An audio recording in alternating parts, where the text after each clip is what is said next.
Hi guys and welcome to Bomb Anime. It's your girl Ruka. And Big Boy Sammy here bringing you a Let's Talk on the first episode of Season 2 of Rent a Girlfriend. So the beginning part, they were basically giving us snapshots into what happened in Season 1 based off of each character's perspective, and to me it wasn't that interesting apart from Mami-chan's version of what happened because of how out of touch she was with the reality of the situation. In her head, she's so innocent that she really did nothing wrong, and she just seemed so innocent from her retelling of everything. I found that interesting because I didn't think that her viewpoint would be quite like that. I don't know if that is her viewpoint. I think she's doing to the audience what she does to everyone in her life, manipulating them and being cutesy and being underhanded and more duplicitous. I think it's very in character to say that that is what happened, knowing full well that she was the in the situation. I actually like that thought on it because that would fit in with her character and that would make me believe that this was Mami more, because what I saw, I was like, girl, I don't think that you think you're innocent in your head. I mean, like, look at how many times she switched up in Season 1. She switched like a light switch. Yeah. Constantly. Because she knew fully that she was losing the grasp on Kazuya. And that was it really. And all she wanted was control over him. I actually really want to see more of Mami. She's the most interesting character in the show to me. So I want to see much more of her and I hope they don't ruin her character. But yes, let's move on. We saw Mizuhara performing as an actress for the first time. This is what she's been working up to throughout all of Season 1, and we finally got to see her perform. The character she played was like the comic relief character in the show, and she was trying to get a deal from this famous director, and someone else ended up getting it instead just because they had known the director all their life. It's a school of hard knocks. Listen, sister, you knew what you were getting yourself into. You are not the best or the brightest or the best actress. You are talented, yes. But it's not a meritocracy that runs the showbiz world. It is a who you know rather than what you can do. And sometimes who you know gets you through. But you already knew this as well. You did the best you could. And you did a phenomenal job. Take that away and let this catapult you and feed your hunger more and go to the next one. I get it. You're going to feel sad. Everyone feels sad when they don't get what they want, and it's your dream. I get it, but if you're gonna give up at the first hurdle, come on, fam. Was it really your dream, fam? That's exactly the feeling I got. I understand that you're disappointed. It's fine for you to be upset, for you to be disappointed, and for you to sort of feel quite low. But for her to just say, oh, I'm gonna give up. You're 19 years old. This is the first time that you've been on stage in this way. Like, this is the biggest part you've had. You've been on stage for the first time, and you just think that you're gonna just get your big break straight away the first time you perform. That's really unrealistic, and it shows that she knows nothing about her industry. People try for years and years and years and years, and some people can try from their childhood and not get proper recognition until they're old in the film industry. Morgan Freeman. Exactly. Like, and that's not the only person. Sometimes you can get a gig as a child and then it's really hard to get something else. Macaulay Culkin. I was just about to say the same guy. It's just the way she was so willing to give up, then it's not for you. And that's not to say that if you feel like giving up, you shouldn't do whatever your dream is. It's just the nature of this particular industry and industries like it. If one no is going to make you want to give up, then this is not for you, because you're going to hear so many no's. Not only no's, they're going to say horrible things about you. They're going to talk badly about your body. They're going to talk badly about your looks. It's not going to be for you because it's going to be too hard for you. It's not the industry for you. She needs to go and do something else if one setback is going to be it for her. And if she's going to need someone like Kazuya to tell her how great she is every time just to pick her back up, she needs to do something that is not so harsh on the mind, because this industry is not for the faint of heart. Or stop charging him. I mean, it seems like fair exchange. Do you know what I mean? He's keeping your mind alright. You're looking good on his arm. Job done. Look, J.K. Rowling created the best 7 books ever created in that genre when they came out. She got 47 no's. I'm just saying. I'm gonna call you Chizu because I feel like we're friends now. I've seen the whole season of you in it. Chizu, like, Chizu-chan, look, it sucks. You put in the work. Bruv, I saw your notes. Your notes were meticulous. You learnt through your experience. Your rehearsal and learning how to disassociate yourself from the distractions of the scene. Like, you literally wrote in your notes, don't be distracted by other movements on stage. Stay out of the other actor's way. Move this way. Bruv, you went in. Don't get me wrong. You deserved the MVP of the show. You deserved it. But the MVP of one show doesn't land in Hollywood. And stop charging Kazuya, because he has definitely said he's backing your corner, bruv. I mean, if that's not boyfriend material, I don't know what is. Well, she might not want that from him. I know. I think that if anything, this is the season that's going to make her look at him differently. And I feel like this episode showed us that because of how much he was in her corner. It's not a rental situation. He actually came to see her with no pretenses. There was pretenses from jump, but I get what you mean. I mean no rental pretense like right. That whole and his intent was to watch her without her knowing and for him to leave.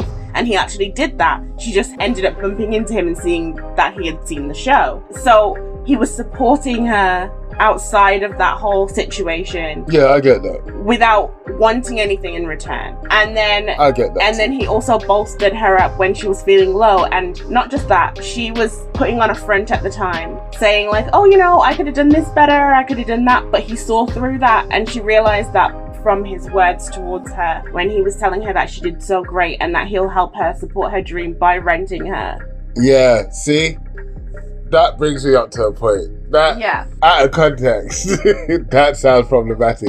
In context, it's still a little problematic. I have a friend that makes music. I buy his music. That's me supporting his career. If said friend had a different idea, whatever, and I wasn't really too interested, I would tell him my thoughts. But with friend as well, I give him money sometimes. Why? Because I'm funding you. You're my boy. Like, do you get what I mean? Why rent her? Like, because it's the connotations behind renting, I think it is. Because if it was any other industry, like if she was a chef, you'd go to the restaurant, buy food, and I wouldn't feel any type of way. But because you're renting her for dates, I'm thinking you might as well just give her the money. Because like, what are you getting out of it, really? At least with the chef, you're getting some food out of it. What are you getting? You know that this ain't going nowhere. Like, am I wrong? Do you know what I mean here? No, I disagree with you. They're not friends. As friendly as they may be, this is still her job. And for him to say, oh, I'll give you the money, how could she possibly accept that? It's like over the line, and they just don't have that kind of relationship with each other. For him to continue renting her means that she's in essence supporting herself. She's doing a job, she's getting paid for that job, and she's using the funds from that to support her dream instead of taking money from someone she's just really met last year. Okay, I get what you're saying when you put it that way, because like, yeah, I'm acting as if they're friends in it, because obviously I started my whole analogy that I've got my boy, blah blah blah. But yeah, you're right. If this was some random girl that I met on the internet and blah blah blah, in order for them to support themselves and me support them, I'd have to subscribe to their OnlyFans or something like that. Like, do you get what I mean? Right. Yeah, and that's cool. I mean, like, you know what I mean, guys. You know what I mean. I haven't done that, maybe. But all jokes aside, yeah, I get you. You know what, Ruka, you're right here. Yeah, I'm seeing it differently because they've done the relationship so well that I'm thinking that these two have become more than friends. But really and truly, you're right. They haven't. She wasn't even happy that she saw him. If that was your friend, she would have been happy, like, to his face. She might have been internally happy, but she would have been like, oh my God, thank you so much for coming, like that kind of thing. I disagree with that. Really? Mizuhara How else am I wrong? Mizuhara left on her own. That means she didn't invite any family or friends to come watch her because they would have been there. The only other person that we saw was yet another rental girlfriend. Yeah, Sumi. Which, yes, that could possibly be her friend, but I believe that Mizuhara didn't know that she was there. So she hasn't told anyone. It's her first show. She might have been embarrassed for someone that she knows to actually see her just in case she messed up or she wasn't really as good as she thought she was. Some people are like that. So I feel like Mizuhara is a little bit more insecure than she comes across as. And so she didn't invite anyone that loves or cares about her. The only person that we know that she knows was in the show with her. That's true. Okay, you may be right there as well. You know what? I'm glad that I'm having these conversations to change my perspective because, like, obviously, I'm smart. My mind's willing to change. I'm not hard fast on some of my points of view. Okay, so what do you think is going to happen later on in the season? Because I feel like this is going to be a multi-part video thing that we're doing here. So what happens next? What happens with Ruka? See, this one is really hard because just the way that they had it at the beginning, where they really let nothing go in terms of the trailer, even the end part when they was telling us about the next episode, they gave nothing away. It's like they really don't want us to know what's going to happen. But I do see a shift in the show from this episode. Like last season, obviously Mizuhara was just getting to know Kazuya, and he was just getting to know like the other girlfriends as well that sort of worked there. In this one, it seems more like they're trying to establish real relationships. Like Ruka said, you know, I know that I go a little bit too far, but I actually do want to be with him. If he's this great with the rentals, I know that he'll treat someone really well. So she's looking for something else, not really this rental thing as a job. This is clearly not where it's at. Mizuhara, I've seen a shift with her where it feels like she's relying more on Kazuya, whereas last year Kazuya needed her so much because of Mami and his lack of self-confidence and just the way that his life was going. Yeah. It seems like their relationship shifted a little bit now, and it's more, they've brought her dream more into the forefront instead of them just telling us about it. We've now seen her perform, so I guess that we might see a little bit more in terms of her acting, and obviously the way that they've brought Sumi in at the end, I think that she's going to have a large presence in this one. We're going to see a change in her attitude as well, because she's extremely shy. She finds it very hard to approach others, and she only really seems comfortable around other women. I think that we're going to see her confidence build up a little bit more. Yeah, I agree with you. You know what? What about you? So I feel like I'm scared it's going to turn into a harem situation where everyone wants Kazuya by the end of it, and then we lose the whole point of them trying to build these relationships or whatever. That's the fear, that I don't want them to go down that route. I want him to have meaningful relationships and eventually wean off the renting of the girls and having the confidence to go and get girls that he actually wants, or having the confidence to tell Mami that she needs to shut the f*** up because she's old, she needs to die, like that kind of thing. Also, the Ruka situation, and I love saying the word Ruka because obviously my co-host looks at me funny every time. I feel like Ruka is the best girl for him because, like, you know, for once someone is looking at you that's not asking for money, that's not trying to manipulate you and hold you, who actually just wants to get to know you and be with you, and she's pretty, and you obviously were attracted to her the first time you saw her as well. I feel like you should really give it a chance, Kazu-kun. Like, this is my advice to you. But in terms of the show, I feel like Ruka's going to find someone else, Sumi's going to find someone, and everyone's going to be in relationships that are fulfilling and have learned from this situation. That's how I feel it's going to end. I hope it doesn't turn into a harem situation. And I hope Mami drops off a cliff. I think that you're right, that Kazuya is basically a tool, and he's basically the vehicle where they're going to learn more about themselves and be the best them, and then find somebody else that's right for them. Like Ruka, you might be saying she's like the best girl. I think that you're just saying that just to pee me off with the name. 100%. But Ruka has so much to learn. The way that she craves love is dangerous because she craves it so much. It's so easy to go with the wrong person that's going to damage you. You know, like she's too clingy, she's too over the top. They're things that certain types of guys will look for to ruin you. So hopefully she can learn from a nice, safe person. Like, he's a safe guy. Learn from the safe. Have you been chatting to the girls? No, I'm kidding.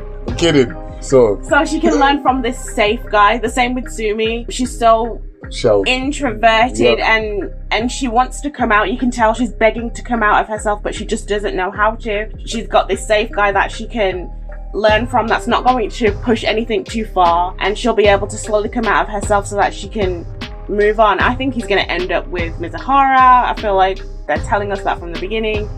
I don't think he's good enough for her. But he's also learning. So while these girls are learning from this safe guy, he's also learning, and he's also becoming the better him as well. So in the end, you don't know what he's going to end up being like. There's so much character development here. I get that. They're very good at actually building the story through characterization. I get that. What I'm saying is, at this moment in time in season 2, based on season 1 or whatever, he is just not on her level, fam. Like, she's determined, she's strong, she's focused, she's independent, she's hardworking, she's pretty, like, bruv. And she's a cosplayer. Hey, I mean, how does that not win, especially with us? Like, do you get what I mean? Like, I don't feel like renting a girlfriend was the way to go for him. I feel like he needed some time alone to sort of deal with stuff. But this is what he's got, and he's made the best out of it. Do you know what I mean? You're being harsh to him, though. No, I'm not. Because he's got qualities that she doesn't have. Of course he does. The penis. That's not a quality. Not to a lesbian. That's not a quality. Not to a lesbian. It's not a quality. And on that note, don't forget to like, subscribe, and share. If you made it this far, thank you so much. Peace.